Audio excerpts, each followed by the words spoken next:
Hello, and welcome back to my YouTube channel. This is a look back at My Little Pony Rainbow Rocks and its sorts. This video is not intended for children under the age of 13 years old, and if the comments are up, it's because YouTube did it, not me. Welcome back. I'm going to be talking about My Little Pony Equestria Girls Rainbow Rocks and the many sorts that were made in conjunction with this film, but let's get straight into the background of the film.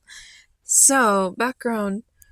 My Little Pony Rainbow Rocks from the Equestria Girls is the second installment in the Equestria Girls film franchise, and it's the sequel to My Little Pony Equestria Girls. It features a Battle of the Bands storyline that was released theatrically on September 27th, 2014, and the film takes place after season 4's finale, as well as some of the first few animated sorts, and in the first film. So that's sort of where it sits in the timeline. Let's get into the sorts that I just mentioned, though, because I find them very fascinating. There are a total of 11 sorts. 8 of them take place prior to the events of the film, and then 3 of them take place after the film. We'll start with the prequel sorts. The first prequel sort I'm going to talk about is Music to My Ears. This one follows Vinyl Scratch listening to very loud music in her headphones and just walking around town. This is like the most we see of the Equestria Girls world, strangely enough, until she gets caught by Principal Celestia, who takes her headphones, where she then pulls out earbuds and then continues listening to music while walking to class. It is really cool to see her, Vinyl Scratch's worldview, or as some people call her, DJ Pone 3, but I didn't feel like that was right for human DJ Pone 3, you know? So that one's pretty neat. Of course, this is just one of many. And the next one is Music to My Ears. No, Guitar Centered. This one follows Rainbow Dash wanting a new guitar, but she finds the right one that she really likes at the store. But Trixie's also there, and she wants the same guitar. So they have a quick guitar battle where Rainbow wins, but then she sees that it's $12,000 and picks a more affordable one and leaves Trixie to foot the bill. This one's just kind of fun. I don't know. It's sort of random because, they get Trixie's just randomly in a lot of these, actually. I don't know, there's not much to say about it. The third sort is Hamster Apocalypse Now. Rarity is attempting to help. Watch the hamsters while Fluttershy cleans out their enclosure. Rarity makes, little clothes for the hamsters to wear, which begins a fight because they get jealous of the other ones wearing little clothes, and Rarity loses complete control. So Fluttershy has to convince all the hamsters to go in, except this one Chad hamster that stays with Rarity in the tiny clothes. And yeah, I know that's really random, but he's thick. He works out. This one's really cute. I remember this one the best from the original time watching it. There's also Pinky on the One. Rainbow Dash is looking for a drummer for her new band. Pinkie Pie is attempting to help her look while also having her hyperactive nature begin to get on Rainbow's nerves. Or Rainbow and the other members of the Human Five, I guess, decide that they should have Pinkie join the band as its lead drummer, which was a pretty good decision. This one's interesting because I think Equestria Girls Pinkie is extremely, drummer oriented to begin with, actually. So this is a nice little carry through, little beginning of that character trait. So there's the fifth one, Player Piano. Rarity makes the human 5 Diamond Dogs carry around a piano through school and through the streets that she'll be using in her performances, just to decide that she wants to use a guitar instead because it's easier to carry around. This one is sort of interesting because the Diamond Dog soap, that's really the most notable thing about this sort. A Case for the Bass is about Granny Smith selling Applejack space to the Flim Flam brothers, who she tries to get it back from, but the brothers try to way overcharge her for it and attempt to say that it was never even heard in the first place, which Applejack quickly proves them wrong, gives them their $2 back, and takes her bass home in hand. This one, I was gonna joke, but seriously, the Flim Flam brothers are in everything I watch. They're in a lot of seasons and specials and things. It's just so random. So, Shake Your Tail is the next special on here. And this is just reprising the song from the end of the last film. Shake your tail, with a few new clips. It's so these, designs. They're they're different designs for Rainbow Rocks, albeit kind of better than what we got. They were only really used in marketing material. So for this film, even though they weren't actually used in the film, very strange. So I guess I don't understand this one. I think it's like not canon somehow. But it's a good song. I'm nostalgic about it, just not my favorite. Number 8 is A Perfect Day for Fun. And this is the last of the prequel sorts. This one is about the main 6 at a theme park, and they get lost and try to meet up until they finally find each other. Well, there's a song playing in the background, which you will not hear because I don't play music because most of it's copyrighted. And I don't know, this one always fell flat for me. I think it's because of the heavy emphasis on cell phones, and it kind of dates it too because the phones they have. It's very silly, I know. But the song itself is okay. Let's move into the encore sorts. These ones take place after the events of the film, at least according to the Wikipedia. My Past Is Not Today, aka everyone's favorite, I'm pretty sure, of the sorts from this era, is about Sunset, learning more about herself and basically letting go of her overly ambitious goals and moving towards a healthier state of mind. And I know that a lot of people from this music video alone theorize he was an alicorn. Unfortunately, he's not, which was proven later. But I really wanted that to be true when I was younger. Friendship Through the Ages, another really good one. Honestly, this one has a better song than most of the ones I've talked about yet. This one is basically this one pops into my mind when I'm stressed, and it's just the main 6 with Sunset talking about how friendship is basically forever with really neat designs, and they made a whole doll line based off this. I think that it's really creative on a visual level. All the main characters have a really great composition for their designs that's not usually seen throughout the series. I know it's a very strange thing to notice. And of course, the last one is also indeed a song. Life is a runway, runway. This one's one of my favorites from when I was younger, if you can't tell. So this one just follows Rarity walking around town. Hey, this happens again. While a song plays in the background about, that she's also singing too, about how beautiful she can make the world, where she like just points at people and boom, they have a thing. And obviously the song Life is a Runway is what's playing, which is quite an earworm itself. I find myself singing this on a regular basis.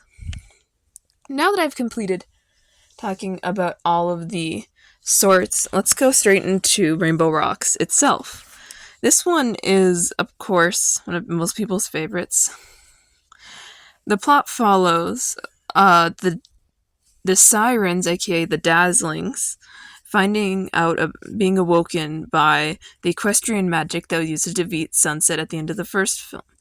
The sirens, who are an ancient set of villains from Equestria that had been banished, make their way to Canterlot High, where a music showcase has been announced to raise money after the failed fall formal. Sunset Simmer is struggling to fit in, and amongst the other students who are still pretty mad about what she did with the fall formal disaster that's often called. And the human main 6 create a band called the Rainbooms, where Sunset sort of helps out, but she's not really included. She also volunteers to sell some new students around who turn out to be the Dazzlings, aka the Sirens. They go around using their magic to convince people to audition for it in a more competition-like manner with a fantastic song. So the Human 6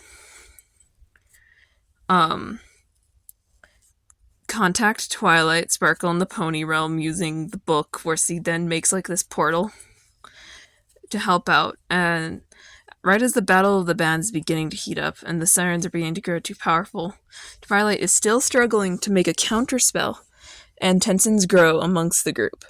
They begin fighting amongst themselves until Sunset finally snaps him out of the... after she begins to feel the pressure a little bit herself. Mainly because she doesn't really belong in the group. They're kind of leave her out. The Dazzlings convince Trixie Luna Moon to trap the 7 of the Human 6 under the stage until Spike frees them with the help of Vinyl Scratch, who also assists during the final battle of the bands, where the groups work together and perform a few songs that allow them to stop the sirens, and Twilight returns to the human realm. So my thoughts. I really liked this movie. It holds up really well after about 10 years. And, or actually, yeah, it's gonna be 10 years later this year. I think the strongest element of it is definitely its story. It works a lot better than the very first one. The villain's plan makes at least a little bit more sense, equestrian magic and all. And it sets up, and it has a lot less of the weaker exposition points or just really awkward explanations that the first film was known for. And I think the way they give Sunset more character development and care towards her character arc in general is a really good choice they made to tie her back in, because he wasn't always going to be a part of the main cast, but they did make that choice when they got the chance, which was great. Most of the characters, as I mentioned, are pretty much the same as their Pony World counterparts, although I will say that I think Rainbow Dash would be a little bit too self-centered for the Pony World. I might be the only one who thinks that. And Twilight, for some reason, is a little too introverted for what I imagine season 4 Twilight, and very self-doubty, which is also, actually that kind of lines up with season 4 Twilight, now that I'm thinking about it. But, it is interesting because she's still the same pony we know, it's just that she can't sing in this, which is just really random. Why can't she sing here? She can sing everywhere else, like the rest of this. And I think that easily the best character arc amongst them is Sunset Simmer. She's the driving force who tries to keep this group together even when things are beginning to go wrong. And I definitely like how the other students still resent her for her past actions, because she basically antagonized them for years, and like that they didn't just drop it immediately, as hard as it to watch. The voice acting is actually pretty good. The Dazzlings have a very foreboding energy, which isn't really too much, if you know what I mean, where it's too, trying too hard, and the voice lines in general are far less awkward. Twilight and Sunset sound a lot less weird. I can't explain it. They sounded almost robotic at times, but especially Sunset. And very forced, that's it. And it's not really I don't think that's as much of an issue. Everything's a little bit more natural and just a bit better in general. The main 6 is about the same, or I guess the human 6, human 5. I don't know what to call it. So there's really not much to say about them, but they have pretty good voice acting. So, world building is important in all my videos, but this one's kind of pointless because there's almost no world building. If you count the sorts we see cafes, and I guess Canterlot Boutique is canon, but that's it. That's all the world building is for this film. So yeah, it's pretty narrow, and so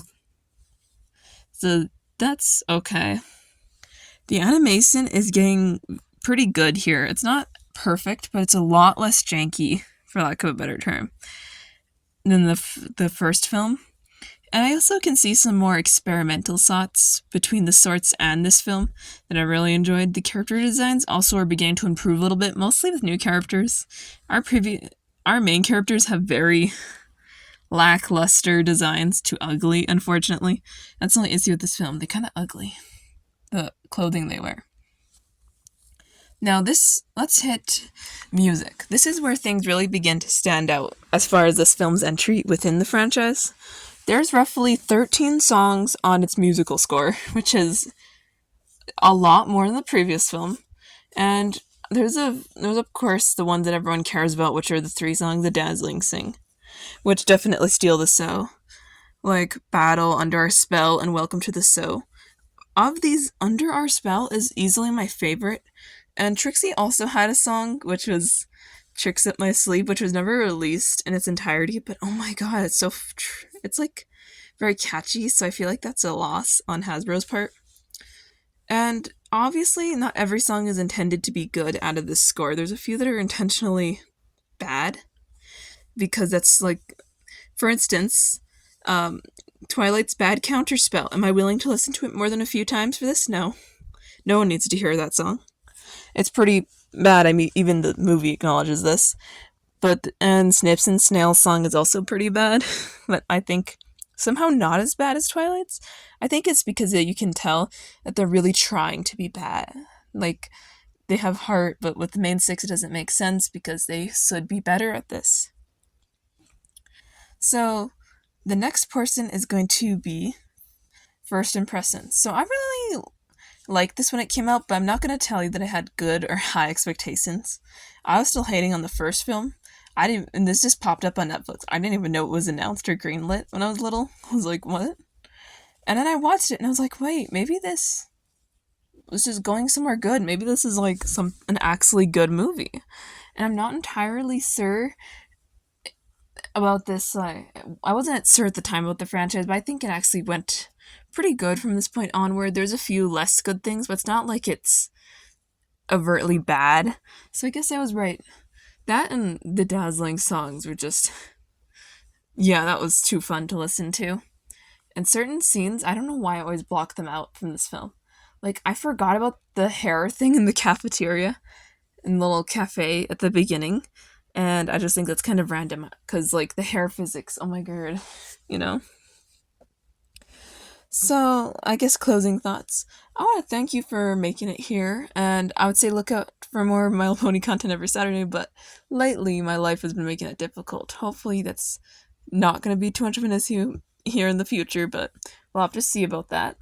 And like, comment, subscribe if you'd like. Bye!